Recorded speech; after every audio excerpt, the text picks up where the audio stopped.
What's up? Welcome to the Inner City Innovators Podcast, where we will discuss marginalized communities and what it will take to bring true, lasting hope and transformation to the disadvantaged. Now, here are your hosts and hope dealers, LaShawn Montal and Ricky Aiken.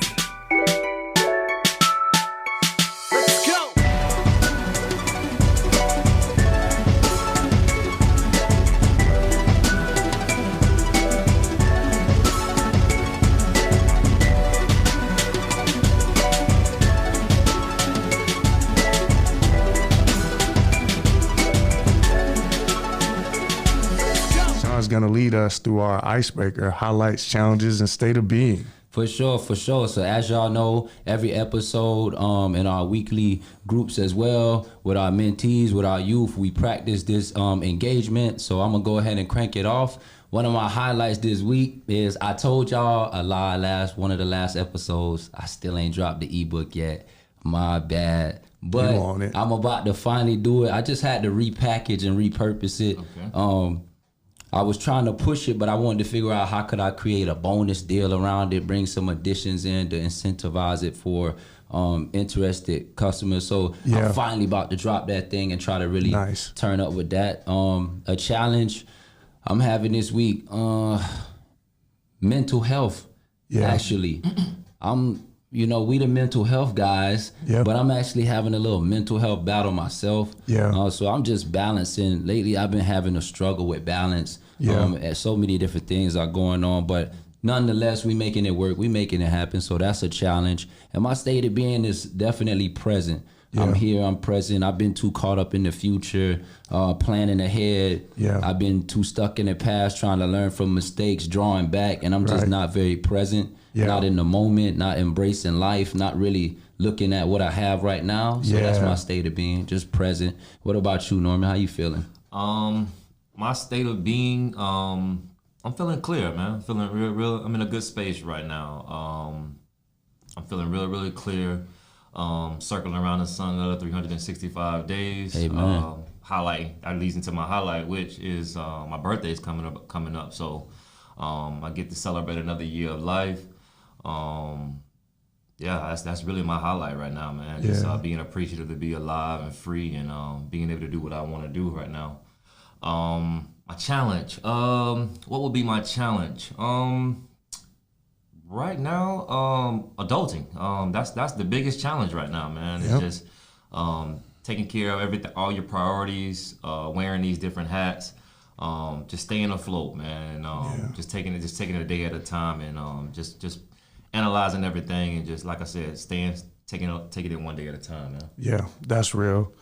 I would say my highlight is being on this platform with you two, man. Y'all nice. For the audience that don't know, man, these guys are the super team. Like if I look at what I do as an NBA franchise, we have a big three. Like, these guys are definitely a part of my big three. Chelsea also, but these guys are a part of my programming big three, having an impact in the community big three. So to get here and to kind of dive into your story is going to be amazing. So that's my highlight. My challenge is, just trying to bear it all, trying to carry it, trying not to let anything fall off the plate that I can't afford to fall off the plate, trying to continue to create new opportunities for my boy LaShawn, and the other hope dealers in the movement. Like when we lead, like it's no longer about us. You got people that are looking up to you, not only for paychecks, but for direction. And for example. So I take that serious, and it can be a challenge every now and then. And I would describe my state of being as I'm feeling hopeful. I'm feeling hopeful of the future, of where I am, where we are, and just hearing LaShawn, just where you're at and how you're able to understand where you're at in your journey, where that indicator's going off that, you're too focused on this, or you're not being present. That's big. So I want to big up that, and that helps my state of being be better, knowing that you know how to manage yours. So kudos to you, bro. So before we get into the next section, I want to give a shout out to today's sponsor. the Piper's Angel Foundation. Yes, sir. Yes, sir. Thank you for sponsoring today's episode. Led by a good friend of mine, Travis Suit. Travis has been nothing short of a brother to me over the few short years that I've known him, but I felt like I've known him all my life. And what I know about him is his passion and his dedication, not just to himself and to his life, but to his daughter, who struggles with cystic fibrosis, which is the problem that Piper's Angels Foundation seeks to assist and support families through. And so his heart in dealing with his daughter has given them a wider heart for other people in the community that are going through the same thing. And if you've ever heard me talk, you've always heard me say, real change happens when the people who need it lead it. And this is a change Travis needed in his life. He's leading that change in his community and with other families suffering through cystic fibrosis. So we'd like to thank them for sponsoring this episode. And if you didn't know, our team will be participating in Piper's Angels Crossing for a Cure to raise awareness and funds and resources for families going through this journey. So at the end, there'll be opportunities for you to donate, for you to sponsor, and all that good stuff, because we'll be paddleboarding from the Bahamas back to Lake Worth Beach. That's going to be crazy. Talk about it. That's going to be crazy, bro. Right? And I've never really paddleboarded before. I'm just learning how, and the event's in June. So, no, I think July. July. This summer. So, I'll be at that. Yeah, it's facing some serious courage, bro. So, looking forward to. So, thank you again to Piper's Angel. We're looking forward to the crossing. So, Norman. Yeah. Thank you for being on today, man. How you doing? I'm doing good, man. I want to thank you two guys for allowing me to be on your platform and, just be a guest in this space. So, it's my first time doing a podcast, so I'm just very appreciative of you guys even allowing me to be here. Yeah, appreciate that, bro. Mm-hmm. And it's all love. This is what we do. We want to show others how to be a hope dealer. And the only way we can do that is by deconstructing what a hope dealer is. And there's no better interviewee than you. So we're excited. Thank you. Yep. So my first question, and I'm sure LaShawn will have a follow-up, is what does it mean for you to be a hope dealer? For me to be a hope dealer, it's to be honest, it's making a sacrifice, man. Giving back to your community, being the change that your community needs. Someone that they can look up to inside the neighborhoods and be inspired. Someone to be to look to and be uplifted. So that's what it means for me to be a hope dealer. Continuing to doing the work that people passed along to me.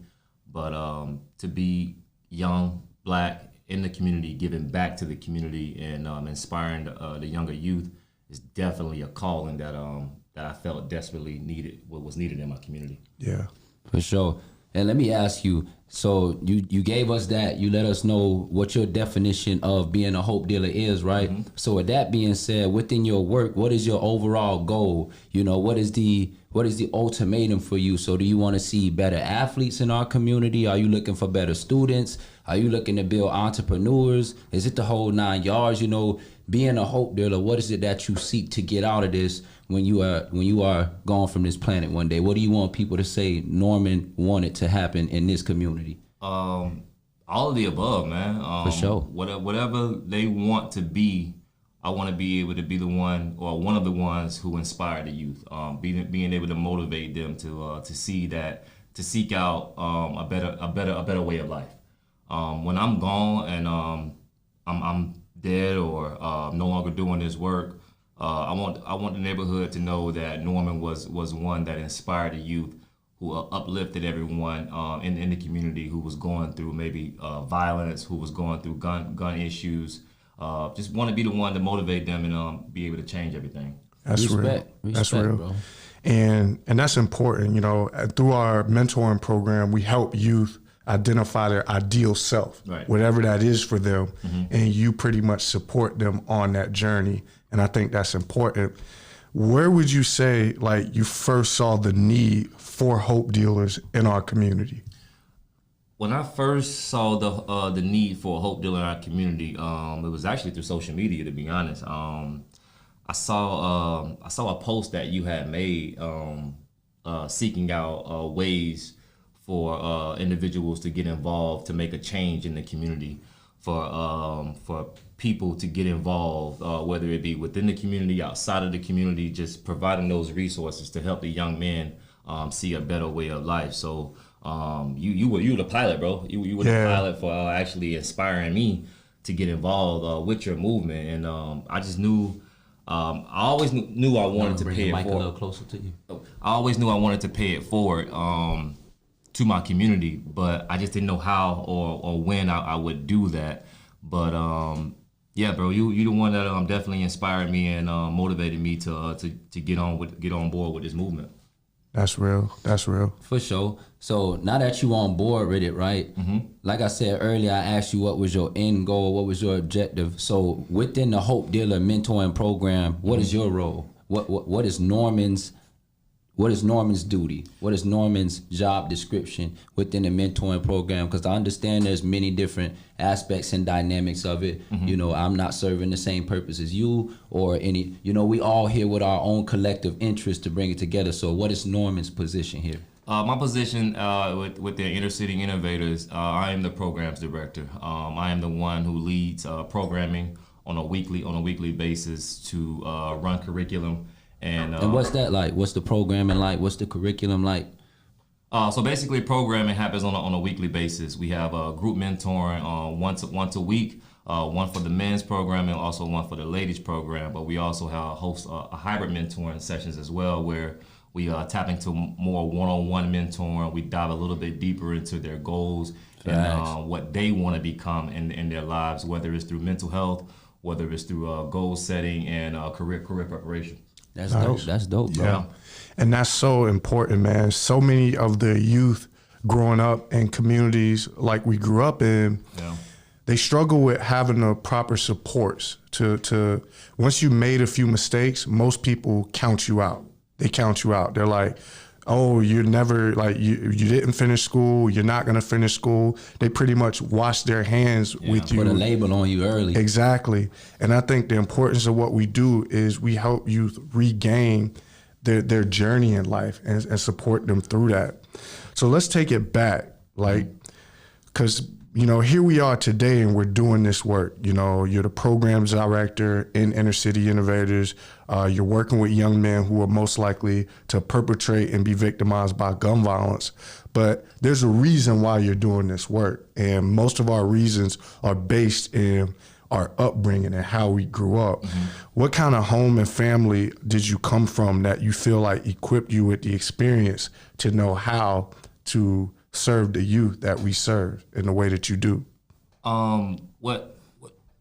Basically, my upbringing was I grew up in the inner city of West Palm Beach, whether it was through Pleasant City and the Tamron corridors, raised by a single mom who had drug addiction problems. I had older brothers who was involved in the drug trade. So from a street side of everything, I saw everything from in the family, within the streets. So it was really, really traumatizing to see all that happen and be within my upbringing.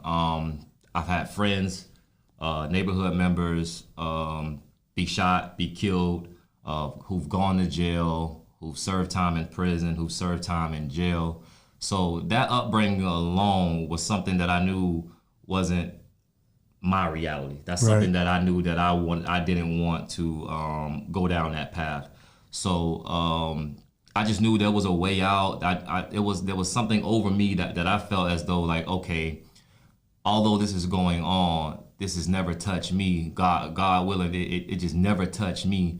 Mm-hmm. And I just knew that if I stayed on the right track by continuing to be involved in sports, continuing to listen to my mentors who brought me into community centers and various coaches that I had growing up, I just knew that there has to be a better way. There has to be something out there other than the inner city streetness that was happening within my neighborhood. Wow. That's interesting. So you said I understand you say you grew up with your siblings. How many siblings did you have? 3 brothers. All right, cool. 3 older brothers with a single mom. So let me ask you: are any of them still in traumatic situations as a result of your past, as a result of the way you guys come up? So is anybody incarcerated? Is anybody deceased? Well, actually, one of my 3 brothers was actually murdered due to gun violence. Sorry to hear that, bro. Yeah, bro. It's actually coming up on 10 years now that he's been deceased, which is actually a close friend of Ricky's older brother as well. So you got real raw inspiration behind this, bro. Yeah, man. So that's one side of why I actually got involved with this work, was that my brother was murdered 10 years ago, like I said, and not only did him losing his life inspire me, but I've had friends be 15, 16, 14 years old be murdered in my community by the hands of another individual that looks like them. So being traumatized by that, that alone, just I wanted it to be able to stop at some point. And I just knew that I wouldn't be able to save all lives or every life. I'm no idiot to believe that. But if I can save one life, which I believe I've already done so, then that's a success for me as of now. But I want to continue this work, continue this movement, and hopefully we can save many more lives. Facts. And I want to draw you into. I wanted to draw that into this real quick. I wanted to ask you. So then, with that being said, I'm sure you can pick maybe 2 or 3 men from your community who we could size you up against, right? Same age, same upbringing, same background, right? But they took a whole different route. They might be strung out somewhere on drugs. They might be still in the community, causing the community to self-destruct like it is, just not in the same line of work as you, right? Making excuses for it though, right, too. So you ask them like, why you do what you do? And they got every excuse. So if I could take you and take that individual right now and I could say, hey, what's the root behind y'all's upbringing? How did you get to where you are? If both of y'all told me the same thing, I came up in a drug-infested household, I came up in a povertized household, I came up with less, I came up around killing, I came up around gangbanging, right? If both of you gave me the same exact answer, how would you define to me that you were able to take those same circumstances as somebody who ran left with it and crashed out and develop a no excuse mindset? Because there's 2 ways to look at it. You can come out of that with no excuses and you can boss your life up, or you can let the way you came up absolutely destroy you going forward. So how did you develop this no excuse mentality to move the way you move? Because you make no excuses, bro. Just knowing you as a man. I can take it back to when I was 16 years old, which was one of the deadliest times. And that's what we want to know. In our upbringing, bro. It was a time around where gangsters and thugs was really popping in our community. Everyone was notorious for selling drugs, shootouts, drive-by shootings, and I lost a lot of my friends either through the penitentiary or to the graveyard. So my brother actually came down, my oldest brother, Jermaine, he actually came down and he said, this is not the future that I want for you. So he served as my first mentor, to be honest, within a family sense. And he removed me from that situation. He adopted me. I moved with him for 2 years and I finished high school in Alabama. Throughout that process, a lot more friends were being murdered. A lot more friends were catching all these criminal charges, all these felonies. And it's continuous. Yeah, it was a continuous cycle, bro. And I felt as though like, dang, man, I felt guilty because here I am prospering, striving for greatness, completing high school.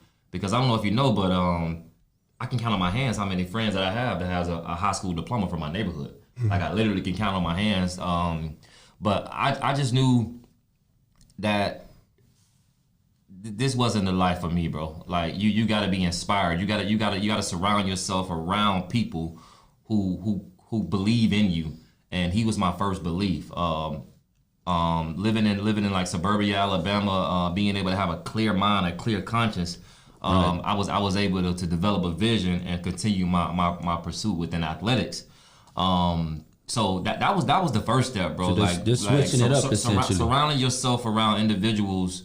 Because you could be in the same setting, you could be in the same neighborhood that I come from, but be around decent individuals. Right. Someone that's going to tell you right from wrong, someone that's going to inspire you, someone that's going to look out for you and tell you when you're making those bad decisions. So I would say that would be the difference in between a person coming from the same circumstances that I come from, is just surrounding yourself around good people and like surrounding yourself around brothers like y'all, bro. Mentorship, like you said, that mentorship, you might have had that. So interesting, bro, for sure. So you would say your older brother's mentorship saved your life? Initially, yes. Yeah. At that time, just like pulling you out of a situation that was, because I was around here then. Yeah. And anybody could have been shot and killed that time, including myself. Right. You know what I'm saying? And so like, it's like sometimes God like puts us in these circumstances that we don't even know he's putting us in sometimes to kind of save us from ourselves, right? Because I could almost guarantee you that if you were in West Palm, you would have been around dudes that you grew up with, which would have put you on the trajectory or statistically increased the likelihood of you being victimized by gun violence. Although I had the vision to be, everybody growing up, you want to be an athlete, you want to be some kind of professional that gets you as much money as possible. Yeah. But, like you alluded to, bro, like had I stayed in West Palm Beach or had I been around the same circle of people, 9 times out of 10 right now, I'll have a felony, I'll be in jail, or I would just not be on this path. I believe God pulled me out of that situation, surrounded me around my brother so I can be the change that I need to be desperately now and be on this trajectory so that I can give brothers an opportunity to see, like, if you put your mind to it, if you surround yourself around individuals or mentors who can help you, then you can see a way out. You can be who you want to be in this world. So I believe that's why I'm here now. And I don't want people to miss that, because like when we talk about communities of concentrated disadvantage, we're talking about concentrated fatherlessness, concentrated poverty, concentrated drug abuse and addiction, concentrated violent crimes. There was a statistic I had read many years ago that said the young men from my community were more likely to go to prison than they were to finish high school. I'm a high school dropout that wanted to follow in the footsteps of my dope dealing older brothers. They didn't do it they did it to provide a way.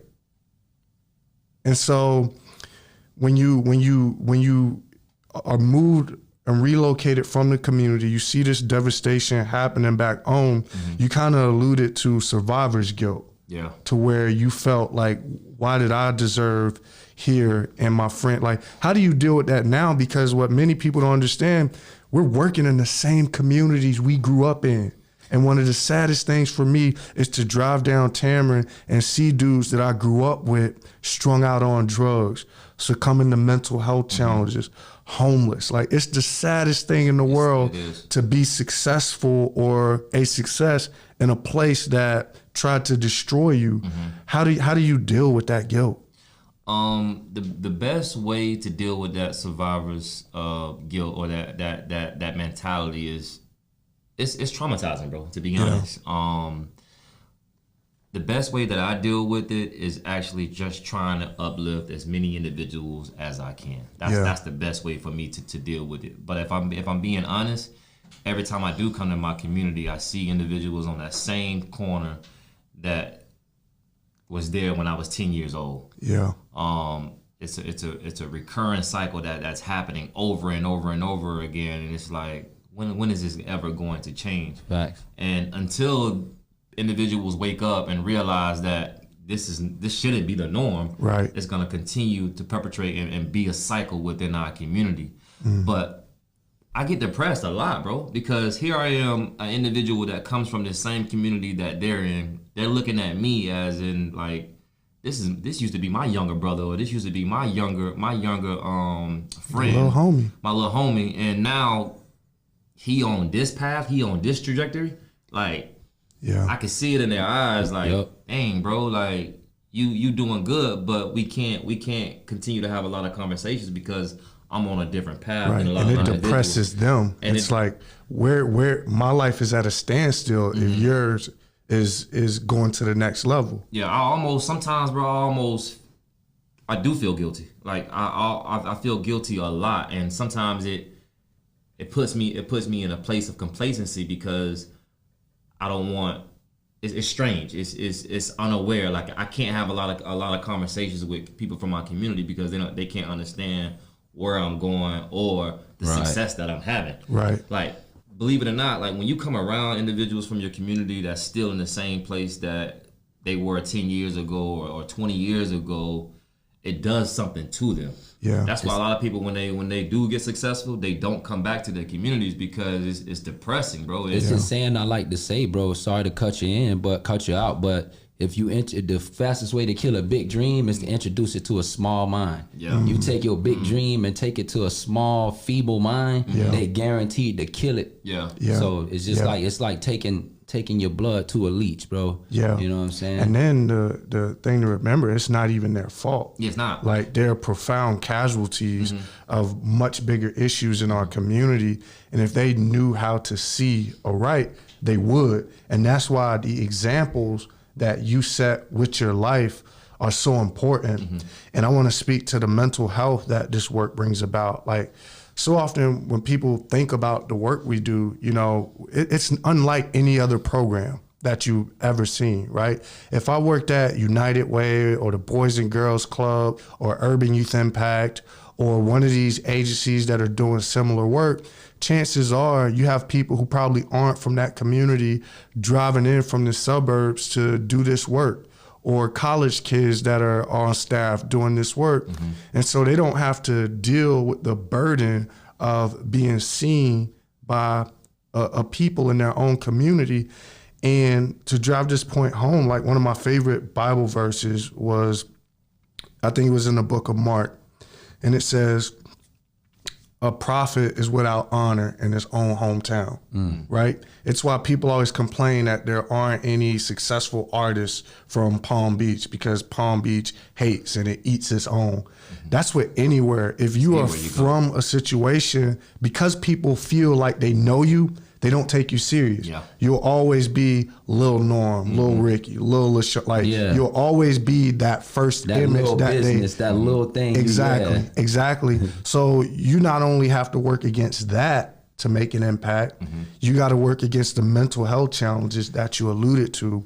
So I want people to know that the work we do is not easy work for that reason. Facts. We're going to close out soon, but before we do, let me ask you, Norman, so we got your whole Hope Dealer rap sheet pretty much. It gets a lot deeper, but we got you on a surface level. So what about before Hope Dealing, right? So we understand you finished high school in Alabama, you said? Yeah, I finished, yeah. So let's go a little bit past that. After Alabama, any college? What's going on? Yeah, so being able to be, like I said, I've always been a student athlete. Sport is what drove me throughout my schooling. It kept me with my good grades. Even though I was like a C minus, C plus student, it allowed me to continue to play sports, and that's what saved my life. But after graduating high school, or actually going back to high school, when I was in Alabama, I got into track and field, bro. That's something out of the norm that I would normally do. I just wanted to do track and field just to get faster, but that eventually led me to a collegiate scholarship, an athletic scholarship to attend Troy University. So, yeah, man. Coming from where we come from, you know? Yeah. In a million years, I probably thought I would never go to college unless I was playing basketball or football. But to get it in track and field was just so strange, bro. Like, I got a lot of applauses from my community. People was proud of me that I actually made it, that I actually was successful and was moving forward with my life. But while I was in Troy University, I would obtain a bachelor's degree in sport and fitness management. Dope. Where I learned how to be any sport management, where I learned everything within sport, whether it was on a management level, a professional level, a collegiate level, and even in a community level. So that led me to the path of being a personal trainer back home.